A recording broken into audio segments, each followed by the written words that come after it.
You wanted the best. You've got the best podcast. The hottest podcast in the world. The Chris Voss Show, the preeminent podcast with guests so smart you may experience serious brain bleed. The CEOs, authors, thought leaders, visionaries, and motivators. Get ready. Strap yourself in. Keep your hands, arms, and legs inside the vehicle at all times, because you're about to go on a monster education roller coaster with your brain. Now, here's your host, Chris Voss. Hi, folks. It's Voss here from thechrisvossshow.com, thechrisvossshow.com. Are you ready for the massive roller coaster with your brain? Oh, my gosh. We've had some amazing authors that have come on the show that have been talking to us about the science of the brain, and the shows haven't come out yet, but the next couple shows, you're going to see them. Well, it's actually going to be the next couple prior to this show. So if you're seeing this show, you've missed the past 2 or 3. So make sure you watch those because they're really important. I want to reiterate it. We're putting out 2 to 3 shows a day, much like a radio show. Simon Schuster and Penguin Random House are pretty much auto booking the show now, which has gotten it a little bit out of control, but we're trying to rock it. But make sure you're catching and listening to 2 or 3 shows a day because we're doing the work, people. And you always got to remember the real benefit is to you, because if you're smarter and if you know more and you're more intelligent, you're more sexier to whoever you want to attract. So if you find that you're getting more likes on Tinder and stuff, and more people are flirting with you and checking you out, it's because you're listening to Chris Voss Show. That's some of the science we learned on some of the prior episodes. So check that out as well.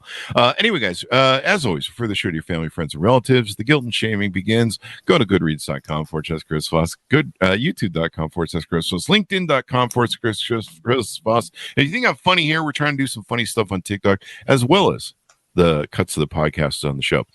He is an amazing, prolific author, and he joins us on the show today. I'm really excited to have him. Mark Cameron is on the show with us today. He's written a multitude of books, more than I can count, because I flunked kindergarten. I didn't really, but who does? No, seriously. He has written his latest book that just came out April 25th, 2023. It's called Breakneck, a captivating novel of suspense. It's an Arliss Cutter novel from the series there, and it's already just racked up 1,058 ratings on Amazon alone, so it's highly popular, and I think that's just for the hardcover as well. There's still the paperback and all that other good stuff. So we're going to be talking to him today about his amazing books and everything he's done, and he's also into the Tom Clancy series. You may have heard of that series. It's highly popular. So if you haven't checked it out, then we'll get into that and what that's about. He is a retired Chief Deputy U.S. Marshal.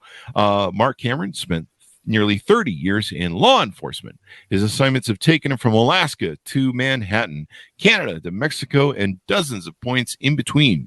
He holds a second-degree black belt in jiu-jitsu, note to self, don't find him on the show, and is a certified scuba diver and man tracker. Wow. He could coach some people on Tinder. I don't know what that means. An avid, I always see these women, they're like, we're all the good men. So, there might be a second crew there. An avid adventure motorcyclist. Cameron's books heavily feature bikes and bikers from OSI agent Jericho Quinn, his beloved BMW GS, BMW, yeah, there you go, and Harley Davidson, Royal Enfield's Ducatus, and most everything on 2 wheels. Cameron lives in Alaska with his wife, Blue Heeler dog, and BMW GS motorcycle. And there you go. Welcome to the show, Mark. How are you? Hey, I'm good. Thanks for having me on, Chris. This is great. There you go. And thank you for coming. It's an honor to have you as well, sir. Give us your .coms, wherever you want people to find you on the interweb, which is in the sky. Yeah, it's really easy to find. Just Mark Cameron Books or markcameronbooks.com. Easy to find. There you go. Now, I'm going to need you to calm down for the show to kind of take the energy down just a little bit for us, okay? So you live in Alaska. Why do you hate the sun? Well, we get more of the sun up here. This time of year, we take these suicide runs down just a day and back to go fishing, and it doesn't get dark until where I live, which is below the Arctic Circle. Around Anchorage, we can drive down to the Kenai Peninsula and fish, and drive home during the 3 hours of dark we have at night and be back for work the next morning. So does that freak you out? Does this break your brain a little bit with the whole sun? Yeah, I think the daylight is, for me, now some people have that seasonal affective disorder where they need the lights, and the darkness of the winter gets to them. But for me, having those super long days in the summer, where the longest day of the summer, around the end, the end of June, it'll get daylight around 3:30 in the morning and won't get dark again until around 1 a.m. And even then it's not dark, it's just dusky. Last night we had a mama moose in our yard with 2 brand new babies. Oh, wow. And my wife and I were out on the back deck watching them at about midnight, and we could still see very well. There you go. And you've written for the Tom Clancy series. We should probably get a plug in for that as well. How many books do you have? So about 26 books overall. I'm just finishing my 7th in the Jack Ryan Senior series for the Tom Clancy estate, and that will actually be my last. I've told them that I'm going to step away. Mark Graney did them before me, so several authors do. Mike Madden wrote the Jack Juniors, and then when I started writing the seniors, and then Don Bentley writes the Jack Juniors now. Mark Graney was writing the Tom Clancy books when Tom Clancy was still alive. I think Mark started in 2011 or 2012, and wrote a couple while Tom Clancy was still alive with Tom Clancy. Oh, and wow. Then, so he had the opportunity to actually meet the man. I never met him, but I've been a Tom Clancy fan since I was, in 1984, when I was a rookie police cadet in the academy. The Hunt for Red October came out, and I can pretty much gauge my career by what Tom Clancy book was out. I know I was on my way to guard a federal judge in New York when Sum of All Fears came out. I know where I was when I was in Sherman, Texas, when Without Remorse came out. So I've been a Tom Clancy fan forever. So Mark Graney stepped away to focus on his own books. He writes. I don't know if you've had him on the show. If you haven't, we have actually. I was going to put a plug in for him. Great guy, just a great guy, and we've become friends over the years. And he was going to step away to work on his own Gray Man series, and he, unbeknownst to me, had me in mind to fill his shoes. And so he asked what I was working on. I was writing a Jericho Quinn novel called Field of Fire. I sent him he said, "Hey, could you send it to me? I'll give you a cover blurb." And so I said, "That'd be great." So I sent him the manuscript, and a couple of months later, I heard from my agent that he had forwarded it on to his publisher, and they showed it to the estate and asked me to write the next Jack Ryan. So it was out of the blue. Hi, folks. Here's Voss here with a little station break. Hope you're enjoying the show so far. We'll resume here in a second. I'd like to invite you to come to my coaching, speaking, and training courses website. You can also see our new podcast over there at chrisvossleadershipinstitute.com. Over there, you can find all the different stuff that we do for speaking engagements if you'd like to hire me, training courses that we offer, and coaching for leadership, management, entrepreneurism, podcasting, corporate stuff. With over 35 years of experience in business and running companies as CEO. And be sure to check out chrisvossleadershipinstitute.com. Now back to the show. We're getting all the Tom Clancy authors on. We had Mark Graney on in February, and then we had Don Bentley on actually April for his the Matt Drake novel, and now we've got you. Now we just need to get Tom Clancy on the show himself. So we'll see if we can work that out. So this has been awesome. And your new novel, this is in your Arliss Cutter series, Breakneck, a captivating novel of suspense. How many are in this series? Books. So that's the 5th. So that's the 5th one. These books tend to, so as you mentioned, I'm retired from the U.S. Marshals Service, and I live in Alaska. My wife and I have lived in Alaska for 25 years. So the very first book in that series takes place on an island down in southeast Alaska called Prince of Wales Island. It's actually the second or third largest island in the United States, but very few people know about it. But it's down close to Ketchikan, probably about 800 miles of logging roads, but very few paved roads, and lot of Tlingit and Haida indigenous folks, and so the cultures there are just phenomenal. But very small, mostly logging and fishing. I was sent down there as a tracker, so as part of the fugitive task force when I first moved to Alaska, and I was sent down there as a man tracker when another man chopped a guy's head off with a splitting maul and then fled into the woods. Oh, wow. And so he was hiding, and so they sent us down to track him. And I spent about 3.5 days tracking him through the woods, finally found him, arrested him. But during that time in these old growth forests with, like I said, totem poles and these quiet, almost haunted coves, the ocean coves, and salmon everywhere, and bears and deer, I just knew that I was going to set a book down there someday. And so the first book in the Arliss Cutter series, Open Carry, is a murder mystery set down there. And then each book in the series, I'm able to draw on the real life experiences I've had. I don't base them on any people or any one experience, but they certainly inspire the books of my experience with the Marshal Service and the assignments I've been on.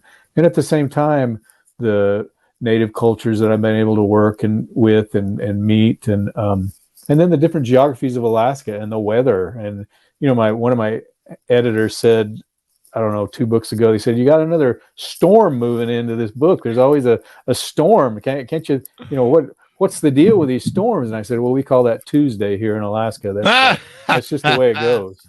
Well, it probably creates some pressure and some anxiety and it's a window that you got to operate in without, it kind of creates some suspense or some stress to the situation of whatever's going on in the book, right?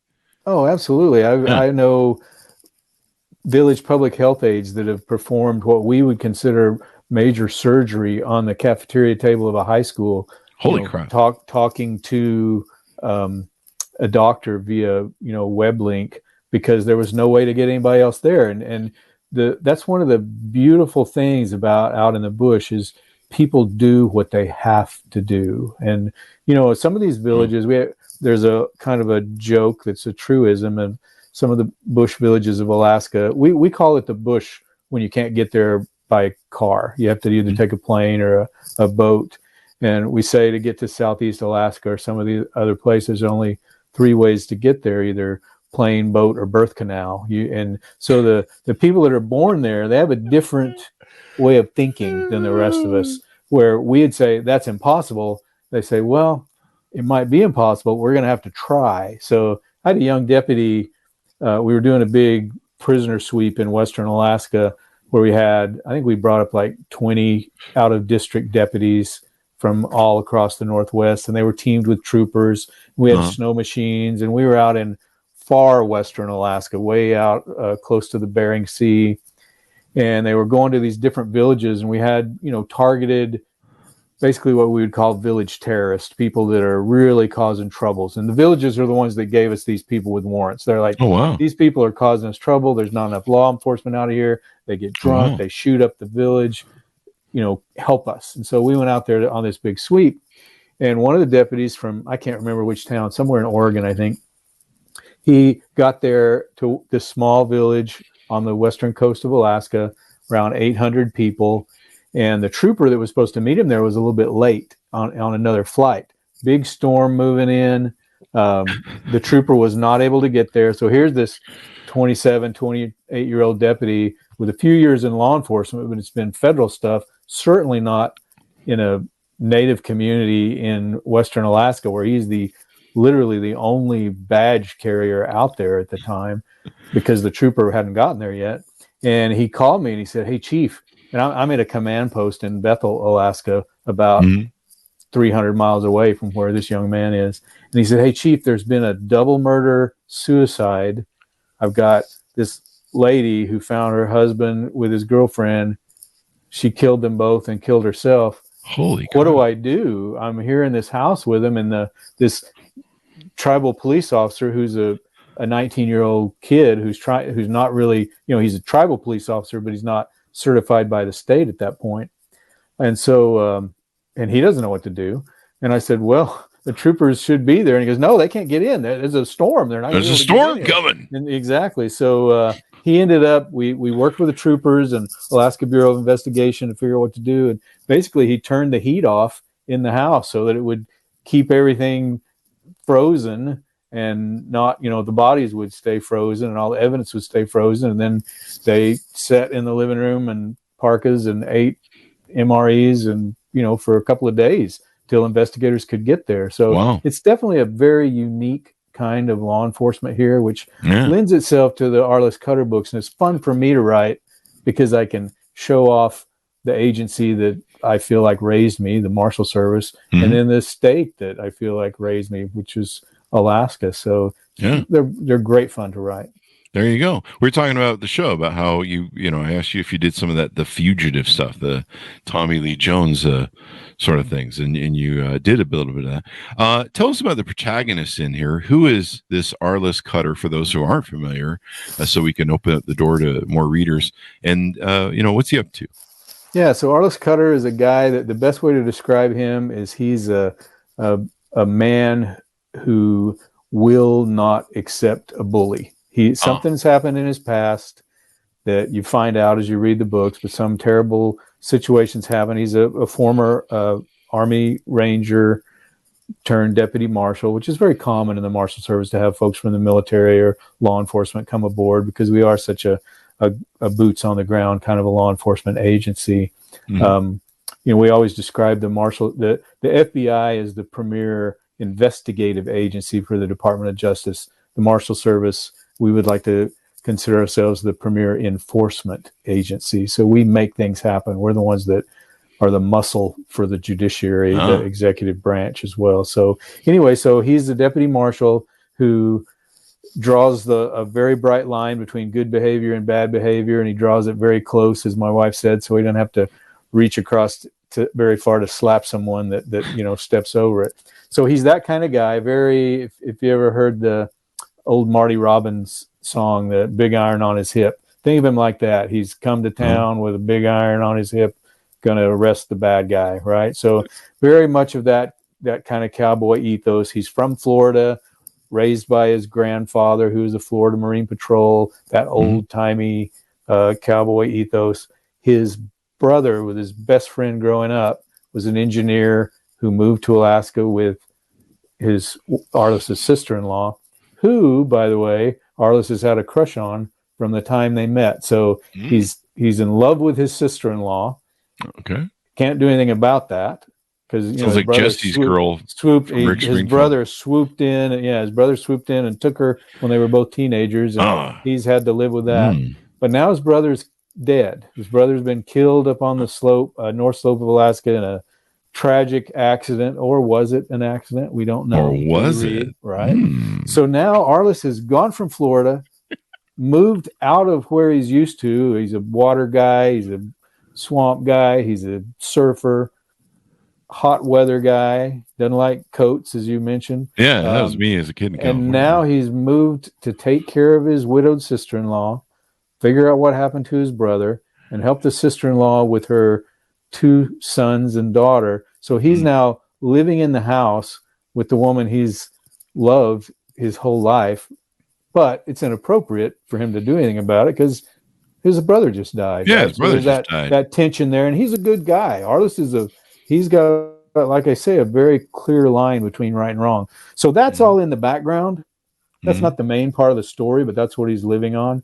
And so, but he runs the Alaska Fugitive Task Force, tries not to get in trouble because he's very heavy-handed because he will not put up with bad behavior. And he's got a really quirky, smart, aggressive partner named Lola Teariki, who's a Polynesian deputy marshal, and she's kind of his Jiminy Cricket, if you will, his conscience, kind of keeps him calm as he tries to anyway. While he teaches her tracking and wood stuff, she teaches him about Alaska and what, because she's, even though she's Polynesian, she's been in Alaska for a few more years longer than him. There you go. So, makes for a really cool backdrop. There you go. And some tension, maybe some sexual tension there a little bit, or love tension there. Lots. And People can never tell us the middle or the end of novels. They're very different when we have, historical books on, because we all kind of know how they turned out, especially those Abraham Lincoln ones. Somebody gets a bullet, somebody dies at the end. They do. To kind of warn you, too soon. It is. I guess we do maybe see if how it plays out in the novel there, huh? With the two of them. Yeah, so it takes a while. You never want to get it.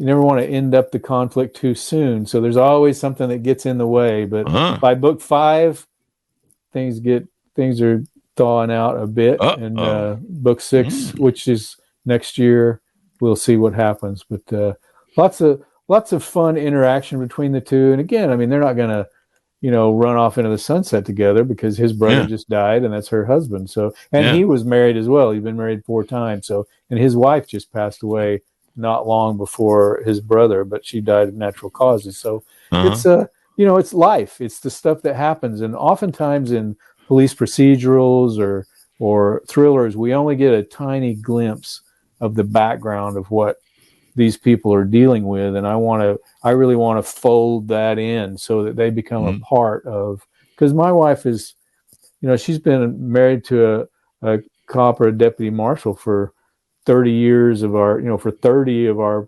40-year marriage. And so in fact, when our youngest was going through the police academy here in Anchorage several years ago, and, I was kind of nervous because, well, if anything happens to him, they're going to all blame me, because now he's following me into this line of work, and his wife's going to be mad. My wife's going to be mad. I'm going to be heartbroken because he's my bud. My kids are all my dear friends.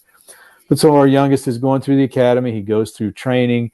And so it's like a long process, like a year of training. And the very first night he's on his own. So he's gone through the field training program where he's got an officer with him all the time. Now it's been a year. It's midnight shift in Alaska in the winter, so no light. It's cold. And my baby boy is by himself in the mean streets of Alaska. And I'm fit to be tied. I'm just a nervous wreck. I'm making deals with God, please watch over my kid, whatever I can do. And I look over, and my wife is just calm. She's just absolutely calm. And he's her baby too. And I just can't understand it. And her name's Vicky. And I said, Vicky, what's the matter with you? This is our kid. How could you be so calm about this? And she looked at me very, very sweetly and said, Mark, this is new to you. I've been feeling this way for 30 years. And I thought, wow, okay, I better shut up now. She's got it handled.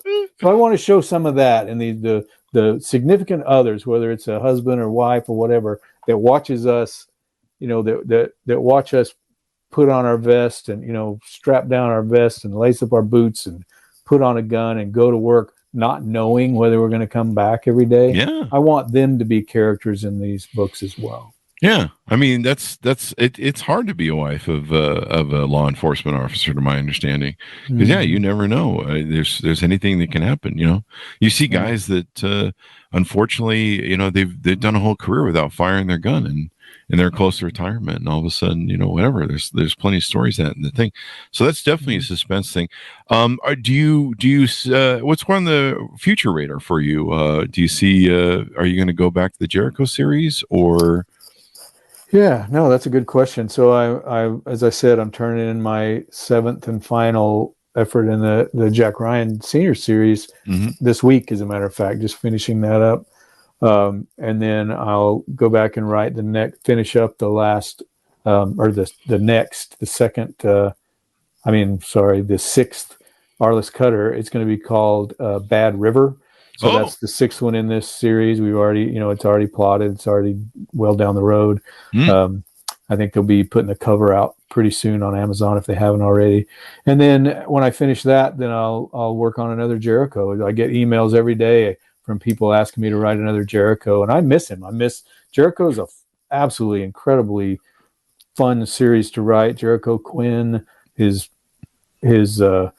gigantic Cajun Marine gunnery sergeant sidekick partner, named Jacques Thibodeau. So Jericho Quinn, Jacques Thibodeau, and their Jericho's buxom CIA girlfriend named Veronica Garcia, who's Cuban Russian in the background.